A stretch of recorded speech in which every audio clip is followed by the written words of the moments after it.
Hey, everybody. Welcome back to the Level Up podcast. I'm your host, Ken Rose, co-founder and CTO at OpsLevel. OpsLevel is an internal developer portal that helps engineering teams quickly deliver quality software. Our Level Up podcast explores challenges, best practices, and stories from some of the brightest engineering and DevOps leaders about what it takes to build great products, teams, and companies. And today, I am super excited to be chatting with our very own Kyle Rockman, who leads OpsLevel's platform team. Hi. So Kyle and I are going to be discussing today sort of that age-old question of build versus buy, right? When does it make sense to use open source software? When does it make sense to go with a vendor? We are a vendor, and you might think, well, this is just going to be an entire episode about buy, but we actually have a pretty nuanced take on it, and we appreciate there's different strokes for different folks. And so what Kyle and I are going to be chatting through today is some thoughts that we put together on how we evaluate the decision of build versus buy internally, and the framework we have to do that. Hopefully it's useful for everybody else. So yeah, Kyle, why don't we just start a little bit about something I always think about whenever, you come to me and you're suggesting like, hey, Ken, we need this particular thing or this particular tool, right? Is like, what are the requirements for it? I was wondering maybe if you could, kind of elaborate a little bit on how you put together some of those requirements. Yeah, so I've done a lot of build versus buy documents in my history as a platform engineer. And I feel like I've figured out some different ways to make people like you convinced. So often just having a centralized location where you want to put this stuff is the best because you can just link it out to someone. And then inside of that document, you want a list of requirements, and generally in importance order. And I think one key aspect to those list of requirements is that they'll probably change over time as you evaluate other tools. And also you might use a tool or use a vendor product and get a new requirement that you weren't even thinking about that becomes one of your top requirements. So keep that in mind as you're going through the process. And then I think stakeholders is another very important part. You want to make sure that you identify both, who needs to give approvals, who should weigh in on this. Do they have any requirements that they want to bring to the table? Understanding the problem that you're trying to solve with the tool or open source thing that you want is very, very important. Totally. And I've seen actually the documents we have internally when we're evaluating, do we do something open source or do we go with a vendor? And it kind of outlines all those aspects. In terms of let's say, a lot of times I find open source tools are kind of solution first, right? It's like, hey, we need this tool because it's getting a lot of press, or it's, we think it'll really solve this problem. And I find that kind of taking the time just to document, what are the requirements? What's the actual problem we're trying to solve here? It's just a good forcing function to make sure that we're not just, going head first into this, but we're actually being explicit about defining what is it we're trying to do. One example I think about here at OpsLevel was we have a variety of security tooling and different things we use as part of our vulnerability management program. We ultimately, Sneak is one of the very popular kind of, vendors out there for doing this. We ended up going with an open source solution. I was wondering if you could talk a little bit about some of the pros and cons that went into that decision. Yeah, so we wanted to get a tool to show us vulnerabilities based on our code. We had a number of different requirements in terms of being able to scan the code, scan the dependencies, scan the container, those kinds of things. And there's a bunch of tools out there besides Sneak and Gripe. Well, Sneak is one of the leaders, and so we checked it out. They have a bunch of different product offerings, and it worked. It worked well. It got us the data that we wanted. We had some troubles with our tech stack. They didn't support Ruby very well. It was a bit on the expensive side compared to other vendors. So we kept looking for options. We even tried. There's a Gripe self-hosted option. I forget, Anchor or something like that. We tried that, but in the end, we tried out Gripe itself, which is an open source tool that you run. You give it a container, and it dumps out all the vulnerabilities of the things inside the container. And the container is the unit that we deploy, so it gets Linux kernel dependency things that you you might be outdated on, like you need to upgrade your base image, or one thing we found out is that we had Python installed in our container that we weren't getting from the SNCC option. They weren't scanning the container. They were only targeting the code base directly. And so they didn't know about that. And then we kind of had a bit of a penchant to use it because we could integrate it with our product, OpsLevel.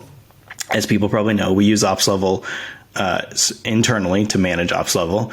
And if we pay down that benefit, or if we pay down the integration cost, right, we can then give that to our customers as well. So that was also a benefit, an unseen benefit until we actually went through it with it. Yeah. Yeah. You kind of talked about like two different aspects there, right? Which I think about as like impact and investment, right? So like really ROI, right? So like you described with SNCC, cost was kind of one of the factors. It's like raw monetary value. Now, in fairness, like with Gripe, like, what's the meme? Like, don't you pay your developers? Like, like it took time from you and other engineers on our platform team. Yeah. But the other part on the return side was that in our case, there's this like long tail of tools we want to support. And here's an opportunity for us by using Gripe and dogfooding it internally, we make OpsLevel our own product a lot better. So in some, there's some rough overlap with like this somewhat is our core competency, right? Of like, we want to be a developer platform and integrate with different tools. And here was a chance for us to integrate a new tool that we didn't support before. Yeah. And maybe someday there'll be too much burden with managing it. And then we can reevaluate and pick a different tool. 100%. I think that goes back to what you were saying earlier, right? Requirements change. And, Gripe is working for us now. It's part of our CI. It runs on every deploy.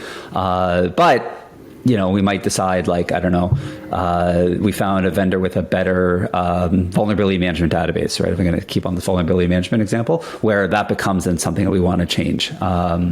Yeah, one of the growing things is noise. And to throw another tool into the mix, we recently did an integration with Lacework, and I really like their take on the product space, where they're kind of cutting through the noise. Like if you get a vulnerability that's not exploitable or not fixable, right, you don't need to know about that. Yep. And that's one of their core competencies. One other thing actually I recall also about SNCC is that they do actually have, in addition to like the application library scanning, they also have a container management solution. But I recall like that was a separate product, and that was also going to add more to the cost of the overall solution.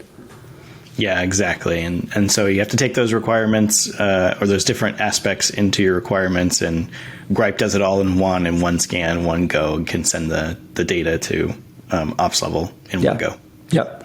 Again, we were talking about like ROI and return on investment and this idea of like your core competency. Now, in the case of Gripe versus SNCC, we went with the open source one, but we've also had a lot of times at OpsLevel where we've gone with the commercial solution. Like, I was wondering maybe if you could talk to us a little bit about we recently changed our docs site, and we evaluated a bunch of open source things as well as different vendors. And if you could talk to us a little bit about like some of the inputs that went into that decision. Yeah, so we actually started out with an open source documentation website. It was, I think, Jekyll website on Netlify. And so we were kind of leaning towards doing that again, but using something a little more robust that was easier to work with or change, get a better UI look and feel on it. So DocuSource was in the running. Our marketing website was also changing to Webflow at the time, which was, I think, also in the Jekyll website initially. There was some points made that Webflow could also be used for documentation. And then there's obviously the products out there, Gitbook, README. There's lots of different stuff out there. So we built this huge document of requirements that we needed for documentation websites, how we wanted them to act, how we wanted our users to interact with them, and then just started evaluating all the different products and tools out there and giving pros and cons lists. I think using color coding really helped. I think you said in this one where, the bad things were in red and the good things were in green and the like so-so things were in yellow. That kind of helps you just visualize, and we could quickly see that DocuSource was going to bring with it a lot more pain than it was actually going to give us benefit. I think there was an open source tool that bubbled to the top. I'm forgetting right now, and then the vendor tools bubbled up to the top really quickly. They had features that the open source tools did not. It also didn't require us to have some sort of hosting platform to run it on. And in the end, we chose README, which is a really great product. It was a pretty neck and neck run between Gitbook and README, but README just edged out in both pricing and feature value, ease of setup, ease of use for developers. Yeah. Do you remember any of the features that came up? Like, it was interesting when we were talking about requirements earlier, how sometimes like as you're evaluating a vendor, they have something that's just, you're so gobsmacked by, you're like, oh yeah, I didn't even know I needed this, but I need this now. This is now a requirement. Yeah. Public contribution fixes. Now, if you did your documentation website as a public Git repo, that might work, right? But it's not as intuitive for someone who maybe doesn't necessarily know.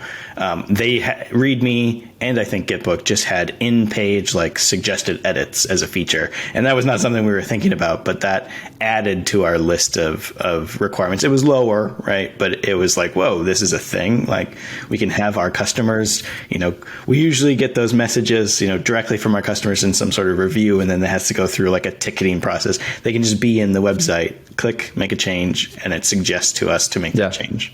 It's funny also, I was remembering like the original Jekyll site that we had, and the thing with Jekyll was, Jekyll is a templating engine for building websites. It's not a documentation system. You can build a documentation system on top of that, and that's what I remember the work was going to be. It was like, okay, like all the things that README and Webflow, actually not Webflow because that's more also just like a templating engine hosted, but it's like we're gonna have to build all this like documentation specific functionality. We're gonna have to build like search and indexing and in place edits, right? Or like kind of suggested edits, like whereas that is the core competency of these different vendors.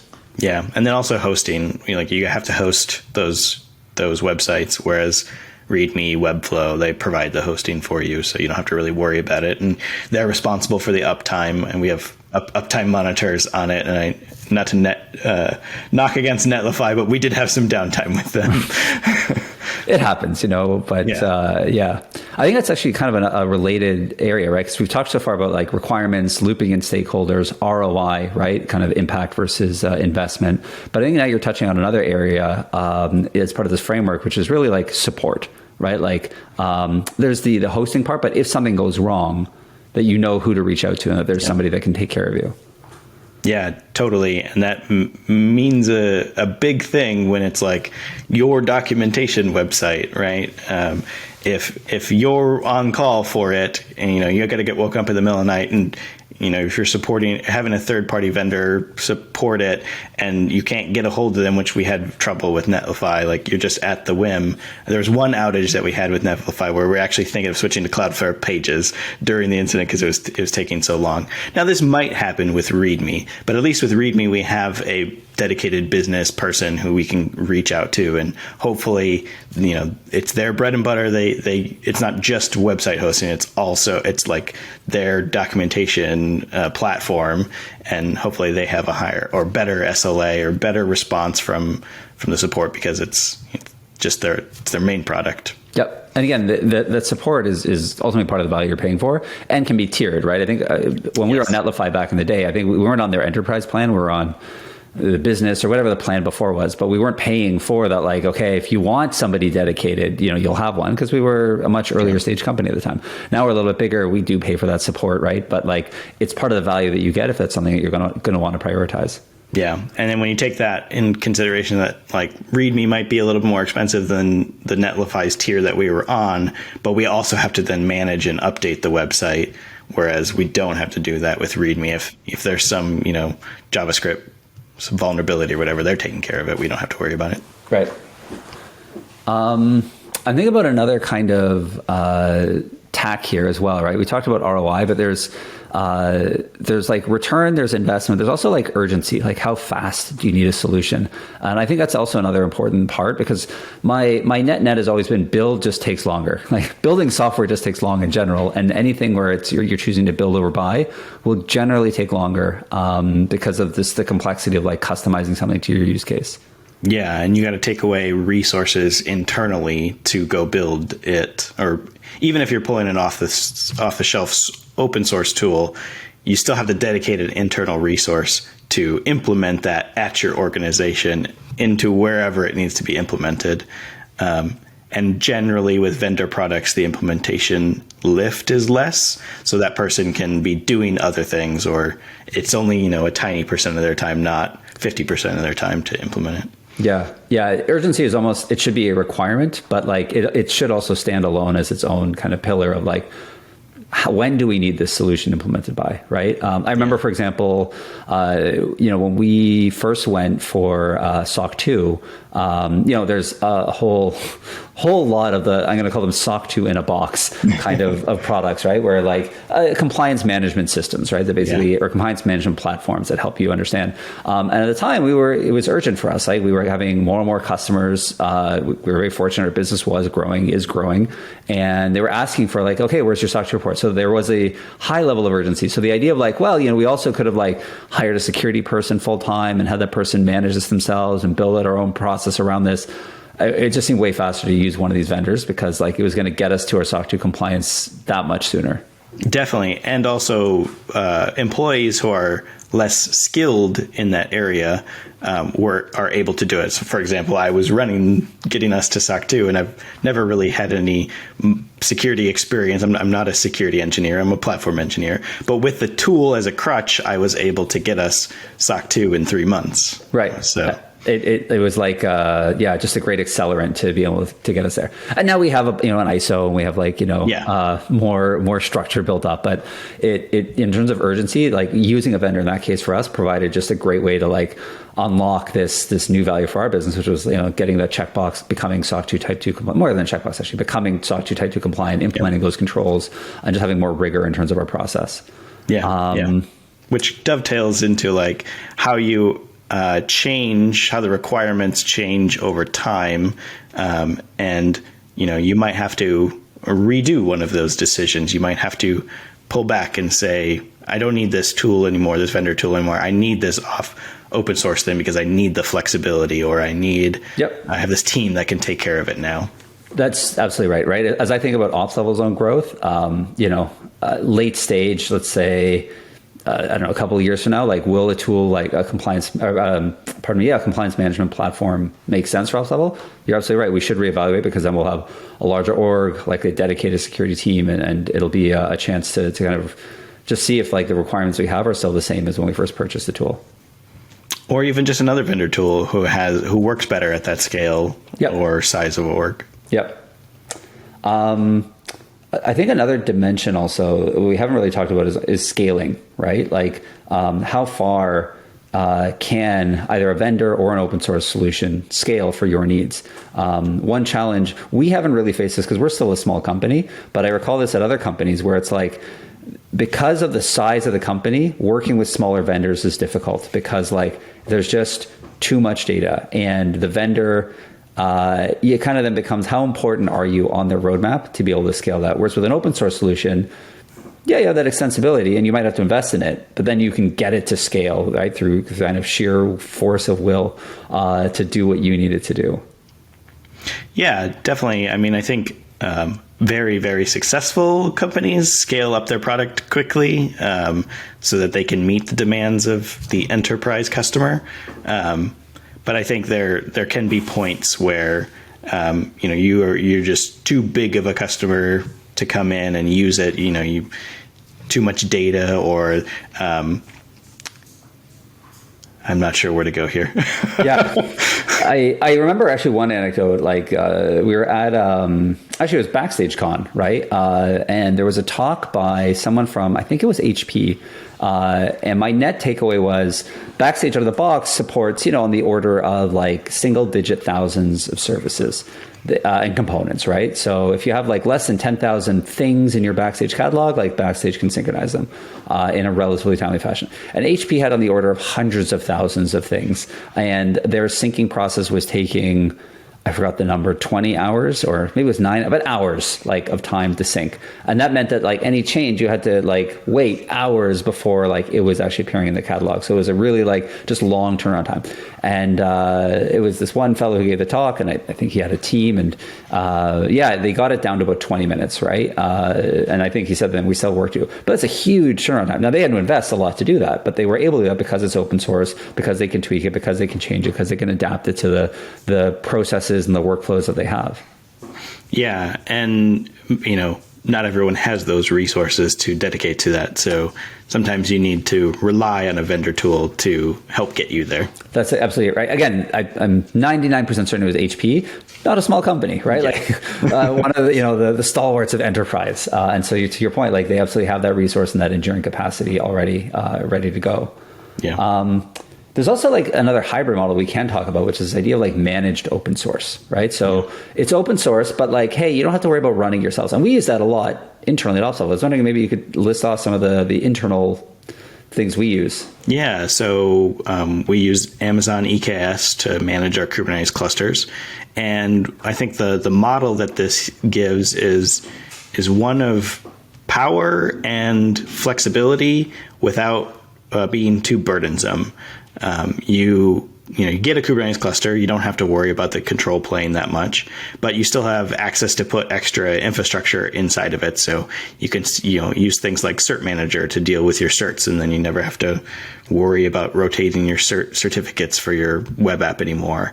You can put in an ingress controller, and you can choose what you want that to be. It can be Nginx, it could be Istio. You don't have to use Amazon's solution and be vendor locked in. So, switching to another vendor that has managed Kubernetes like Google or Azure, you can easily just spin up another managed Kubernetes over there, throw those infrastructure components, Cert Manager, Ingress Controller over there, and now you're moved. So it gives you this power and flexibility to worry about the things that are important to worry about. Yeah. I think all that really touches on this idea of vendor lock-in, right? And I think a big part of how vendor lock-in occurs is through data. It's like the vendor has some tool, they have some data model or object model or schema to represent stuff in that tool. And once you put the data in, it's really hard to get it out, right? But to your point, like we use EKS, but we're using fairly vanilla Kubernetes primitives. We also use managed Elasticache, the managed Redis provider from AWS. But like we just use vanilla Redis for powering our application. We use RDS, but we use pretty vanilla MySQL primitives, right? We're not using anything that's like RDS specific. So if we ever did want to switch, we can, because it's easy to transfer that data. Yeah, another good example of that in the infrastructure as code world is CloudFormation versus Terraform. Terraform can be parts of it, at least, right, can be reused from cloud provider to cloud provider, except for the things that are specific to them. But like CloudFormation is AWS only, so you're locked in there. Yeah. It's as I think also about like the idea of data being the thing that really is the underlying fabric of vendor lock-in. Like one thing we do at OpsLevel is also we have like our data export feature, right? So for our on-prem customers, I mean, if you're running it on-prem, cool, like you have raw access to your own database. But if you're running our SaaS option, we can still export all the data. You're never bound to,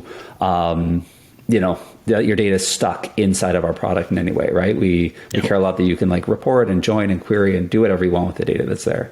Yeah, or move it somewhere else, right? Yep. Don't move away from OpsLevel. But. Don't move away. I mean, we don't want to encourage that, but at the same time, like if that's something that our customers ever wanted to do, it meant we failed as a product, but they should have that option, right? The data really, should belong to our customers. I guess the other side is, we talked about like this idea of managed open source, so a vendor taking an existing open source solution and kind of just hosting it. There's also like open core kind of products, right? Where it's like, hey, you have like this main open source bit that provides some small amount of value, and then you have all the enterprisey things around that. One thing I think about actually for that is Tailscale, right? Like we use Tailscale for a lot of our networking. It's built on top of WireGuard, but instead of us figuring out like, okay, here's all the details about WireGuard and how we're going to do SSO and how we're going to integrate this with our IDP, like, nope, Tailscale took care of that, and they have an enterprise offering and they have logging. So they've been able to like kind of take something existing and extend it with some value add features for business. Yeah, I mean, there's plenty of vendors who do this open core. DBT, their product is open source, and then they have a cloud offering on top of that. Terraform or HashiCorp, really, all their tools are open source, right? I've built stuff on top of them before there was like Terraform Cloud. I built a thing that was like Terraform Cloud, and then they came out with Terraform Cloud. So yeah, I think it's a really cool model because it allows you to get in the door with their tool and use it how you want. And then when you start to hit those scaling points where you may need that more managed solution, you can switch, you can easily upgrade to them. Yeah, it's almost like a freemium model, just with source code available. It's like you hit some limit, and then you're like, actually, no, like this is worthwhile paying for to get this additional value that's there. Yeah. Like an example in our history was we were using Terraform, and we chose Atlantis, which was a off-the-shelf product for doing managed Terraform runs, and it was giving us some gripe, and we're just like, this is not part of our business. We don't need to be running this. And so we switched to Terraform Cloud, and that made our lives way better. Yeah, we moved faster, and we're able to more safely ship all the ASC changes. And I guess, I'd be remiss if I didn't, kind of talk about OpsLevel's own open source offerings. Like, we are not an open source product. We are, a product that is a SaaS managed product. But we do have a lot of open source tools that we have for integrations. And a big benefit that's provided us has been, it really just helps from the security and compliance perspective, right? A lot of our integrations will be run on-prem. And so just being able to say, like, here's the source, it's not really doing very much. It's kind of ingesting data and then sending it to OpsLevel. But for people to be able to audit that is useful. Like, it just helps kind of eliminate the burden or any questions on, like, well, what is this thing that's running in our environment? Yeah, and also if you have a problem with it, you can contribute back to it. We've had many customers be like, this thing is, it's not implemented yet. Can we get it implemented? Or here, I implemented it for you because I needed it. And that's like the open source community coming together, but also benefits everyone who's using the product as well. So I think we've had a couple of customers talk to each other about, I need this thing, and one person implements it, and they both get benefit from it. Standing on the shoulders of giants. Yeah. Well, before we wrap up, I just always like to ask guests, and I'll ask you this as well, Kyle, like, what's your favorite music to work to? It's all over the place. It depends on my mood of the day. I like Amazon Music Unlimited, and you can, they have predefined playlists that you can play. But anything from country to pop to instrumental is generally what I go for. Right on. Well, Kyle, man, it's been great chatting with you just about like the build versus buy, question, right? We talked to our audience today about this framework for evaluating when to build and when to buy. We talked about, requirements, stakeholders, urgency, ROI, right? Return on investment, impact versus investment, expertise and support, scaling, and a variety of different models for kind of running and using open source software. Definitely. Yeah. It's been great to talk to you about this. Yeah. Well, to all of our listeners, thank you again for making it all the way to the end of the episode. If you, as a listener, have any topics or guests that you would like to see on the show, please send us an email at levelup@opslevel.com. And I want to wish everybody happy building. Take care, everyone.